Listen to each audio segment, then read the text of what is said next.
কিছু বিশ্লেষণ আপোনালোকক জনাব বিচাৰিছোঁ। বহুতেই কমেণ্ট ছেকশ্যনত নগাঁও জিলাৰ বিষয়ে তেওঁলোকৰ এটি কাট অফৰ বিশ্লেষণ দিবৰ কাৰণে কৈ আছিলে। আমি যদি চাওঁ নগাঁও জিলাৰ ক্ষেত্ৰত 78 পোষ্ট আছে আনৰিজাৰ্ভত আছামিজ মিডিয়ামত LP-ত, 23 পোষ্ট আছে OBC MOBC-ত, 12 পোষ্ট আছে টি ট্ৰাইবছত, 14 পোষ্ট আছে SC-ৰ ক্ষেত্ৰত, SC প্লেইনছত 18, ST হিলছত 7 আৰু PWD 6, টোটেল 158। নগাঁও এখন ট্ৰেণ্ডিং জিলা, কিয়নো উজনি ফালৰ পৰাই হওক বা নামনি ফালৰ পৰাই হওক বা মধ্য অসমৰ ফালৰ পৰাই হওক এখন চেণ্টাৰ জিলা। এটা চেণ্ট্ৰেল হাব হিচাপত আমি ধৰিব পাৰোঁ নগাঁও জিলাখনক। সকলো কেণ্ডিডেটৰ এটা তেওঁলোকৰ ফেভাৰিট জোনত থাকে। যদি আমি সেইকাৰণে চাওঁ এক্সপেক্টেড যিটো কাট অফ 5550টা পদৰ ক্ষেত্ৰত নগাঁৱত কাট অফ আমি হাই দেখা পালোঁ 5550টা পদৰ ক্ষেত্ৰত। গতিকে এইবাৰ 4500 পদৰ ক্ষেত্ৰতো বিশেষত আনৰিজাৰ্ভ কেটেগৰী আৰু OBC MOBCৰ ক্ষেত্ৰত কিছু কাট অফ ভবাতকৈ হয়তো বেছি হ'ব পাৰে। কাৰণটো হ'ল এডভান্টেজ পজিশ্যনত আছে নগাঁও জিলা সকলো কেণ্ডিডেটছৰ কাৰণে। অসমৰ চাৰিওফালৰ পৰা আহিলে নগাঁওখন মাজতে পৰে বুলি ক'ব পাৰি। উজনিৰ পৰা গ'লেও বা গুৱাহাটীৰ ফালৰ পৰা আহিলেও মধ্য অসমৰ ফালৰ পৰাও এটা চেণ্টাৰ প্লেচৰ নিচিনা সুবিধাজনক স্থানত আছে। গতিকে আহিব বিচাৰে মানুহ। সিও এটা কাৰণ যে কাট অফ আন জিলাতকৈ কিছু পইণ্টত হ'লেও বাঢ়িছে 5550টা পদৰ ক্ষেত্ৰত। 4500 পদৰ ক্ষেত্ৰত কেনে হ'ব পাৰে? আমি আপোনালোকৰ পৰা বিভিন্ন কমেণ্টছসমূহ সংগ্ৰহ কৰিলোঁ। বহুতেই কমেণ্টছ কৰিছে, তাৰ বাবে ধন্যবাদ। আৰু এতিয়াও যদি আপুনি কৰা নাই, নগাঁৱত এপ্লাই কৰিছিলে, পৰৱৰ্তী যদি বিচাৰে আমি পুনৰ এটি বিশ্লেষণ দিম, তাৰ কাৰণে আপুনি নম্বৰটো জনাই থ'ব কেটেগৰী অনুসৰি। আৰু OBC MOBCৰ ক্ষেত্ৰত আমি চাম প্ৰথমতে। আৰু এই ক্ষেত্ৰত আমি 2023 চনৰ যিখন মেধা তালিকা আৰু 2025 চনৰ 5550টা পদৰ ফাইনেল কাট অফ আৰু আপোনালোকৰ কমেণ্টছ আৰু সাম্প্ৰতিক পৰিৱেশ য'ত SRD ৰিক্ৰুইটমেণ্ট হৈ গ'ল, য'ত 5500 ৰিক্ৰুইটমেণ্ট হৈ গ'ল, য'ত GT-PGT ৰিক্ৰুইটমেণ্ট হৈ গ'ল আৰু বহুখিনি প্ৰাৰ্থী ইয়াৰ পৰা ওলাই গুচি গ'ল। আৰু সেইকাৰণে সাম্প্ৰতিক পৰিৱেশত কিছু হাই স্কৰিং প্ৰাৰ্থী যদিও আবেদন কৰিছিলে নগাঁও জিলাৰ ক্ষেত্ৰতে হওক বা সকলো জিলাৰ ক্ষেত্ৰতে কম্পিটিশ্যনৰ পৰা আউট হৈ গ'ল বুলি ক'ব পাৰোঁ। প্ৰথমে আমি চাম OBC MOBCৰ ক্ষেত্ৰত 2023 চনত আছিলে 67 পোষ্ট আৰু এই পোষ্টৰ সংখ্যা 5500ত আছিলে 51টা আৰু এতিয়া বৰ্তমান 4500ৰ ক্ষেত্ৰত হ'লগৈ 23টা। আৰু কাট অফত যদি আমি চাওঁ 5550টা পদৰ ক্ষেত্ৰত কাট অফ হৈছিলেগৈ OBC MOBCত 60.673 আৰু ওমেন ৰিজাৰ্ভেশ্যনৰ ক্ষেত্ৰত হৈছিলেগৈ 61.358। আৰু 2023 চনত OBC MOBCৰ ক্ষেত্ৰত কাট অফ হৈছিলে 205.050 পুৰণি পদ্ধতি মতে। আৰু নগাঁৱত যিহেতু আমি কোৱাৰ দৰে বহুতেই প্ৰিফাৰ কৰে, গতিকে প্ৰথম মেধা তালিকাত আপোনালোকে কিছু কাট অফ হাই দেখা পাব। তথাপিতো আমি যিহেতু কাট অফ বুলি ক'লে ফাইনেলখনেই আমি ধৰোঁ, ফাইনেল মেৰিট লিষ্টৰ, সেই হিচাপত আমি সকলোখিনি তথ্য চাই আপোনালোকক জনাব বিচাৰিছোঁ যে OBC বা MOBCৰ ক্ষেত্ৰত 62.3 এটা ছেফ স্ক'ৰ হ'ব পাৰে। অৰ্থাৎ 62 প্লাছত থকা বা 62.3 প্লাছত থকা OBC MOBC প্ৰাৰ্থীসকল এক সুৰক্ষিত জোনত আছে বুলি ধৰিব পাৰি। ঠিক একেদৰে ওমেন ৰিজাৰ্ভেশ্যনৰ ক্ষেত্ৰত 62.8 বা 63ৰ আশে-পাশে থকা প্ৰাৰ্থীসকল বা তাতকৈ বেছি থকা প্ৰাৰ্থীসকল সুৰক্ষিত জোনত আছে বুলি ধৰিব পাৰি। গতিকে OBC MOBCৰ ক্ষেত্ৰত আমাৰ মন্তব্য আমি জনালোঁ। আপোনালোকে কি ভাবে জনাব। এতিয়া আমি আহিছোঁ SCৰ ক্ষেত্ৰত।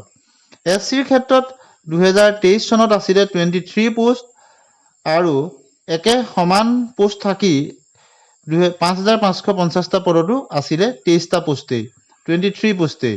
কিন্তু 4500 পদৰ ক্ষেত্ৰত SCত আধালৈ আহি গ'ল, প্ৰায় আধাতকৈ এটা পোষ্ট মাত্ৰ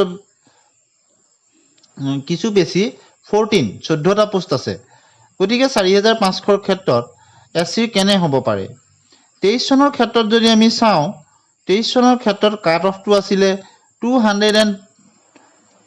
200.267 পুৰণি পদ্ধতি মতে আৰু 5,550টা পদত SCৰ কাট অফ আছিলে 58.379 আৰু ওমেন ৰিজাৰ্ভেশ্যনৰ SCৰ ক্ষেত্ৰত আছিলে 58.649। গতিকে SC কেটেগৰীৰ বহু প্ৰাৰ্থীয়ে ইতিমধ্যে হাই স্কোৰিং প্ৰাৰ্থীয়ে 5,500ত তেওঁলোকে চাকৰি পালে। তথাপিতো তিনিটা চিটেট 2023 চনৰ ডিচেম্বৰ, 24 চনৰ জুলাই আৰু ডিচেম্বৰ এই দুইটা মিলাই তিনিটা চিটেটত বহুখিনি প্ৰাৰ্থী আছে যাৰ ভাল নম্বৰ আছে। তথাপিতো কিন্তু SCৰ ক্ষেত্ৰত কাট অফ ভবাতকৈ কিছু কমেই হ'ব, কিয়নো SC কেণ্ডিডেটৰ বহুখিনি প্ৰাৰ্থী ইতিমধ্যেই SRDৰ যোগেদি নিয়মীয়া হৈছে বা 5,550টা পদত ভাল যিসকল পূৰ্বৰ চিটেট বা অসম টেটৰ ভাল নম্বৰ থকা প্ৰাৰ্থী তেওঁলোকে পাবলৈ সক্ষম হৈছে। সেই হিচাপত যদি আমি চাওঁ SCৰ ক্ষেত্ৰত 4,500 পদত এক্সপেক্টেড কাট অফ কিমান হ'ব পাৰে। আমি যদি চাওঁ যে SCৰ ক্ষেত্ৰত 59.3 এটা সুৰক্ষিত নম্বৰ বুলি হ'ব পাৰে বা এটা ছেফ জোনত থকা নম্বৰ বুলি আমি ধৰিব পাৰোঁ SC কেটেগৰীৰ ক্ষেত্ৰত। ঠিক একেদৰে আমি যদি চাওঁ SC ওমেন ৰিজাৰ্ভেশ্যনৰ ক্ষেত্ৰত 59.8 এটা সুৰক্ষিত নম্বৰ হ'ব পাৰে। অৰ্থাৎ 59ৰ ওপৰত থকা বা 60ৰ আশে-পাশে থকা SC প্ৰাৰ্থীসকল এটা ছেফ জোনত আছে বুলি তেওঁলোকে ভাবিব পাৰে। অৰ্থাৎ SCৰ জেনেৰেলৰ ক্ষেত্ৰত 59.3, ওমেনৰ ক্ষেত্ৰত 59.8। অৰ্থাৎ যদি প্ৰাৰ্থীজন 60+ থাকে তেন্তে হ'লে তেওঁ ছেফ। তথাপিতো আমি বিশ্লেষণৰ সুবিধাৰ কাৰণে জেনেৰেল SCৰ কাৰণে 59.3 এটা ছেফ স্ক'ৰ ধৰিছোঁ আৰু ওমেন ৰিজাৰ্ভেশ্যনৰ কাৰণে 59.8 এটা আমি ছেফ স্ক'ৰ আপোনালোকক লৈ ধৰিছোঁ। এতিয়া আমি আলোচনা কৰিম ST প্লেইনছৰ ক্ষেত্ৰত। ST প্লেইনছৰ ক্ষেত্ৰত 15টা পোষ্ট আছিলে 2023ত আৰু কাট অফ আছিলে 188.743। গতিকে যথেষ্ট কম আছিলে পুৰণি পদ্ধতি মতে। আৰু 5,500ত দুগুণতকৈ বেছি পোষ্ট আছিলে, 38 পোষ্ট আছিলে নগাঁও জিলাত আৰু কাট অফ হৈছিলে গৈ 56.758 আৰু ওমেন ৰিজাৰ্ভেশ্যনৰ ক্ষেত্ৰত 57.931। গতিকে কাট অফ অন্য কেটেগৰীৰ তুলনাত যথেষ্ট কমিছিলে। এতিয়া আমি যদি চাওঁ 4,500 পদৰ ক্ষেত্ৰত 18টা পোষ্ট আছে। গতিকে 18টা পোষ্টৰ ক্ষেত্ৰত ST প্লেইনছত নগাঁৱত কেনেধৰণৰ কাট অফ হ'ব পাৰে। আমি যদি এক্সপেক্টেড কাট অফটো চাওঁ তেনেহ'লে ST প্লেইনছৰ বহুখিনি ভাল নম্বৰ থকা প্ৰাৰ্থী ইতিমধ্যেই তেওঁলোকে হয় 5,500ত LP বা UPত পাই গৈছে আৰু বা অন্যান্য ADRতে হওক অন্যান্য পদত পাইছে, BTCত বহুতে পাই গৈছে আৰু লগতে BTCৰ উপৰিও আপোনালোকে যদি চাই দেখিব যে SRDৰ যিসকল শিক্ষক নিয়মীয়াকৰণ হ'ল তাতো বহুতখিনি হৈছে, GT PGTতো বহুতখিনি প্ৰাৰ্থী গৈছে। গতিকে আপাৰ প্ৰাইমেৰী বা অন্যান্য পদত হাই স্কোৰিং প্ৰাৰ্থীখিনি তেনেদৰে গুচি গৈছে। গতিকে ST প্লেইনছৰ ক্ষেত্ৰত কম্পিটিশ্যনটো যথেষ্ট কমি যাব। আৰু বহুখিনি কাৰক আছে যাৰ কাৰণে ST প্লেইনছৰ ক্ষেত্ৰত কাট অফটো আমি ভবাতকৈ কিছু কম হ'ব পাৰে। তথাপিতো পোষ্টৰ সংখ্যা যিহেতু কিছু কম আছে, আমি ST প্লেইনছৰ ক্ষেত্ৰত 57.8 এটা সুৰক্ষিত জোন হ'ব পাৰে বা সুৰক্ষিত নম্বৰ হ'ব পাৰে বুলি আমি আপোনালোকক ক'ব বিচাৰিছোঁ। আৰু ওমেনৰ ক্ষেত্ৰত 58.5। গতিকে 57.8ৰ পৰা 58.5 বৰ ভিতৰত থকা প্ৰাৰ্থীসকল তেওঁলোকৰ এটা ছেফ স্ক'ৰ বুলি ক'ব পাৰি। বেছি থকাসকলৰ ক্ষেত্ৰতো ক'বই নালাগে, তেওঁলোকৰ এডভান্টেজত থাকিব। অৰ্থাৎ 59ৰ আশে-পাশে ওমেনৰ ক্ষেত্ৰত ST প্লেইনছৰ আৰু 58ৰ আশে-পাশে জেনেৰেল ST প্লেইনছৰ প্ৰাৰ্থীসকলৰ যদি নম্বৰ থাকে তেনেহ'লে তেওঁলোক এটা ছেফ জোনত আছে বুলি ধৰিব পাৰি। আমি ST প্লেইনছৰ ক্ষেত্ৰত 57.8 সুৰক্ষিত এটা জোন হিচাপত ধৰিছোঁ আৰু ST প্লেইনছৰ ওমেন ৰিজাৰ্ভেশ্যনৰ ক্ষেত্ৰত 58.5 এটা সুৰক্ষিত জোন হিচাপত ধৰিছোঁ। গতিকে পৰৱৰ্তী আমি যি ST হিলছৰ ক্ষেত্ৰতো আমি আপোনালোকক ক'ব বিচাৰিছোঁ 5,550টা পদত কাট অফ আছিলে 56.70 ST হিলছৰ ক্ষেত্ৰত। গতিকে 4500 পদৰ ক্ষেত্ৰত এক্সপেক্টেড কাট অফ কিমান হ'ব পাৰে ST হিলছৰ ক্ষেত্ৰত যিহেতু 7টা পোষ্ট আছে আৰু 5517টা পোষ্ট আছিলে গতিকে আমি 56.9 অৰ্থাৎ 57ৰ আশে-পাশে থকা ST হিলছৰ প্ৰাৰ্থীসকল সুৰক্ষিত জোনত আছে বুলি ধৰিব পাৰোঁ অৰ্থাৎ 56.9 বা 57ৰ আশে-পাশে থকা প্ৰাৰ্থীসকল সুৰক্ষিত জোনত আছে বুলি ধৰিব পাৰোঁ ST হিলছৰ ক্ষেত্ৰত এতিয়া আমি আলোচনা কৰিম টি টাইপছত 5550টা পদৰ ক্ষেত্ৰত আছিলে 20টা পোষ্ট আৰু কাট অফ হৈছিলে গৈ জেনেৰেল টি টাইপছৰ ক্ষেত্ৰত 52.391 যথেষ্ট কম আৰু ওমেনৰ ক্ষেত্ৰত 55.288 আছিলে গতিকে এতিয়া যিহেতু 12টা পোষ্ট আছে যথেষ্ট বেছি বুলিয়েই ক'ব লাগিব টি টাইপছৰ টি টাইপছৰ ক্ষেত্ৰত আমি এটা এক্সপেক্টেড কাট অফ আমি ধৰিছো যে 54 যদি টি টাইপছৰ এজন প্ৰাৰ্থী আছে নগাঁৱত তেওঁ আবেদন কৰিছে তেনেহ'লে তেওঁ সুৰক্ষিত জোনত আছে বুলি ধৰিব পাৰোঁ